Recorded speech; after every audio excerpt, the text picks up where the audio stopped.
Hey there mga my loves Libra! Thank you so much for always staying here with me in this channel, babe. So, bago tayo mag-start ng content pala natin, alamin natin no, kung ano ba yung kaganapan no, na nangyayari ngayon sa person na iniisip mo, person on your mind, okay? Isa lang, specific person lang. So, you might want to imagine that person's face while I'm shuffling or try to focus your energy in thinking about that person here while I'm gathering the energies, okay? So, before we start, reminders muna na hindi ito for everybody. Just take only what resonates here with you guys. We do not have any gender, babae, lalaki, LGBT, cross-watchers. You can flip roles if you want. Of course, you have your free will. At the end of the day, malaya kang gamitin yan. So, yun nga mga babes, no, wala rin tayo ritong gender. Age is not important as well. So, just take how this resonates. So, try to focus sa someone iniisip mo right now. Try to see that person's face in your mind so that we can dwell into that person's energy. Archangel Michael, thank you so much for being present here in this reading together with the angels and spirit guides and ancestors. This is for Libra. Tell me something about this person on Libra's mind. Meron ba siyang mga intentions? Possible next move towards Libra?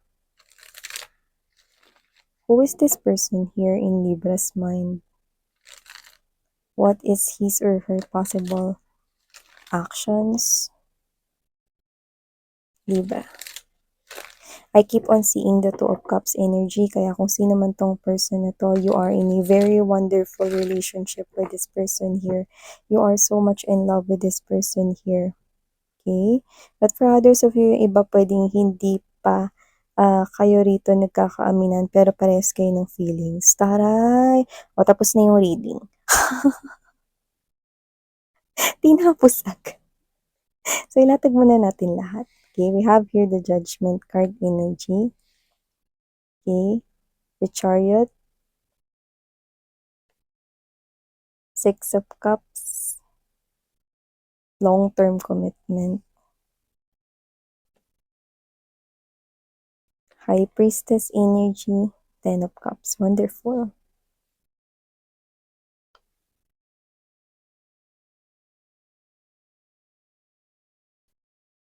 Kung sino man to, this person here is someone na nakikita ko nagpapadala ng very emotional message sa'yo.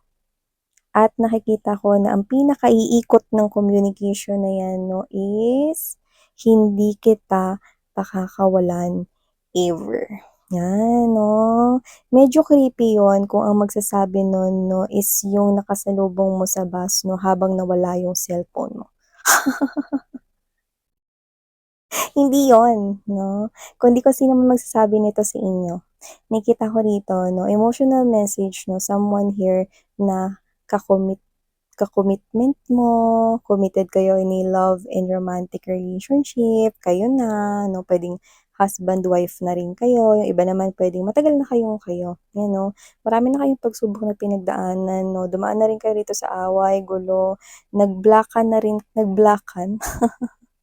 nag-block na rin kayo sa isa't isa rito, no? Hindi na rin kayo nagpansinan, no? Dumating na kayo doon, no? Pero mas pinagtibay lang kayo rito ng panahon. So, nakita ko rito, no, na every time na nag-aaway kayo, nare-renew rito ang inyong connection, no? Hindi ko sinasabi na yun yung nag-i-empower dito sa relationship ninyo, pero isa yun sa mas nagpapatibay dito upang mas makilala ninyo kung gaano nyo nga ba kagusto na maging ka-in relationship ang isa't isa.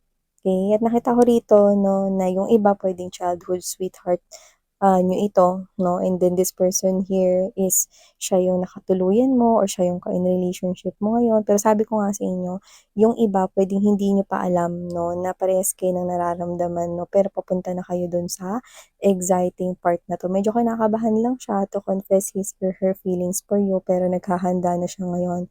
This person could be practicing alone, no, or this person kasi medyo shy siya 'no, hindi ko siya nakikitang nagpa-practice kasama ang isang friend 'no, kasi medyo nahihiya siya rito at ayaw niyang asarin siya. Kaya kung sino man 'to Libra 'no, na puwedeng gusto mo rin 'no, nagpa-practice siyang mag-isa. But definitely nakukuha ko sa pinakaiikot ng topic, puwedeng ito na mismo yung sabihin niya, pero puwedeng parte ng sasabihin niya, pero ito yung iniisip niya at tumbok ng mensahe 'no, is ayaw na niya ikaw napakawalan, yun yung nakikita ko rito 'no. Parang, na-observe niya with all the times na kasama ka niya rito 'no, na-realize niya rito na parang hindi niya pala kayang mabuhay 'no, nang wala ka sa tabi niya rito 'no. Kaya parang kahit ilang beses kayo nag-aaway 'no, parang ano mo yun, yung parang, "I hate you but I love you as well."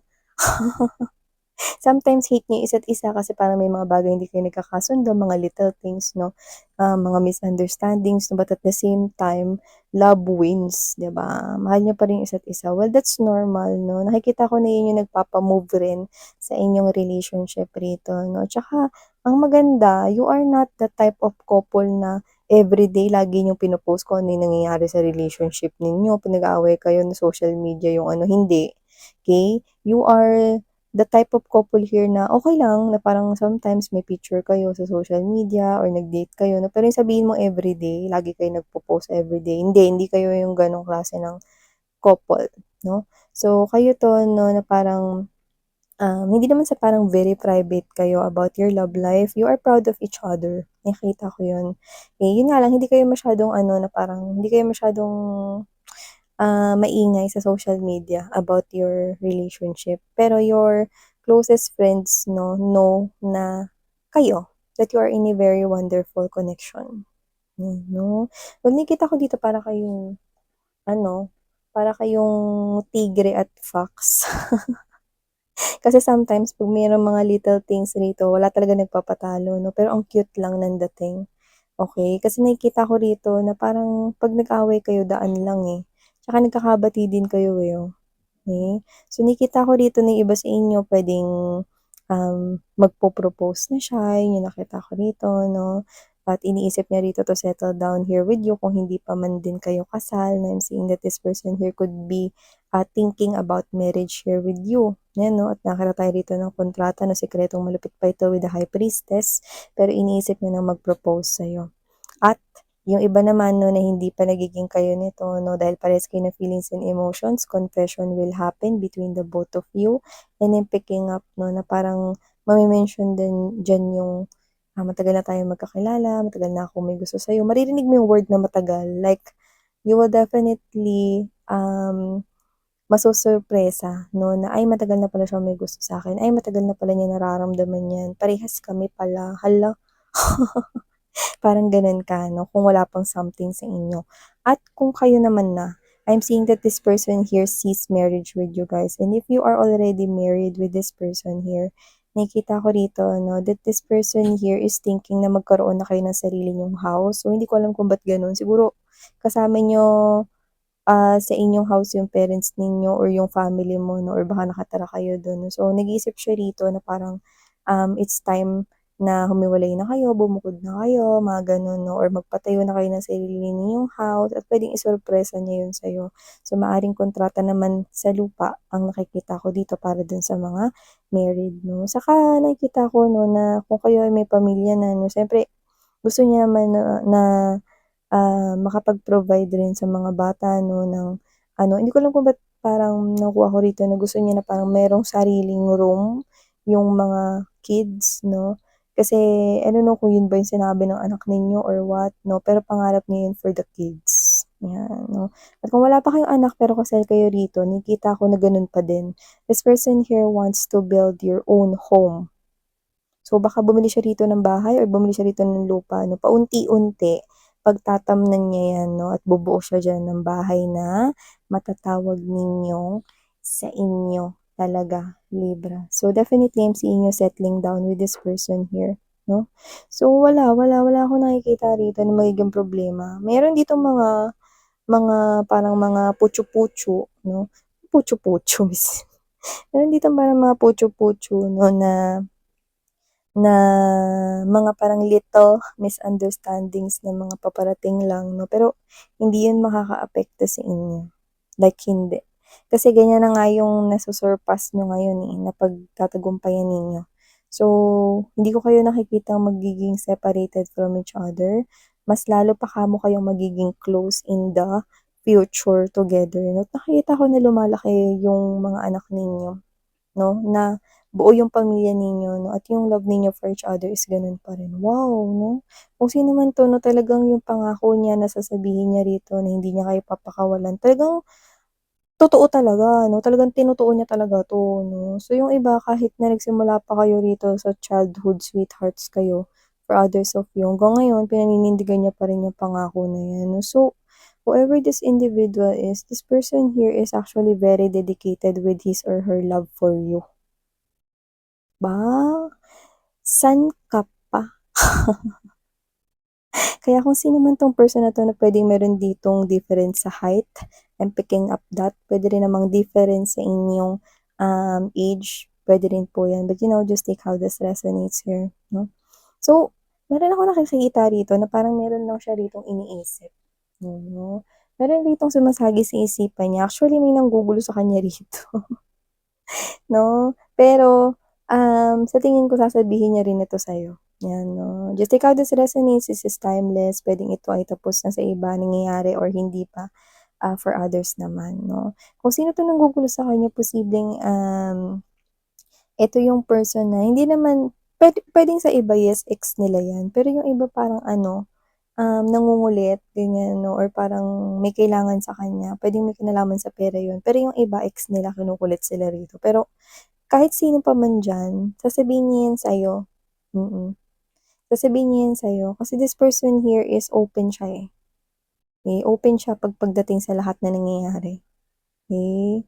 So, kung yung ex niya naman 'to na parang lalapit-lapit sa kanya rito na parang bangaw, wala ka naman dapat ipag-alala kasi wala naman siyang pakialam dun. Yung sabi ko nga sa inyo kanina 'no, yung mga salitang binitiwan ko higit pa sa mga description na yun 'no, yung nararamdaman ng person na 'to sa inyo. Kaya kahit yung ex na yun na bangaw 'no, ay hindi magagawang makalapit upang sirain 'no, ang relasyon ninyo dahil una sa lahat hindi naman mabaho ang relasyon ninyo dahil ang nilalapitan lamang ng bangaw ay ang madyokong relasyon 'no. Kasi kung sino man yung ex niyo na yun nakita ko dito na meron tayong glimpse na puwedeng siya ay nagkaroon ng iba 'no at medyo madyoko ang relationship nila kaya eto, umaalingaw-ngaw siya dito, bumabalik dito sa person mo pero wala siyang lugar here. Okey. At yun naman ay kung saan mo nakakilala ng person mo 'no, pero parang feeling ko hindi naman sila close. Okey, puwedeng yun ay may problema sa pera naman 'no, at nangungulit sa kanya. So yan, alin man diyan, babanggitin niya yan sa'yo, okey? So wala siyang pakialam diyan kahit ex niya pa yan o kung sino man yan 'no. Nakikita ko dito na very faithful siya sa'yo. So yeah, these are all the messages coming from your very loving asawa? 'Yan 'no, asawa na 'no, kahit dun sa mga magiging on pa lang kayo. At yung iba 'no, kung ikakasal pa lang kayo siyempre asawa mo na 'yan at kung kinasal na kayo 'no, mas asawa mo na 'yan, 'di ba? So nakikita ko rito na may forever sa kung sino man ang kadil mo, Libra. So thank you so much for your time here, babe. You are in this very beautiful and wonderful connection. Dun pa lang nasabi ko na while shuffling, 'di ba? So claim these beautiful messages from here, Sarang Hail of Inlight. Annyeong.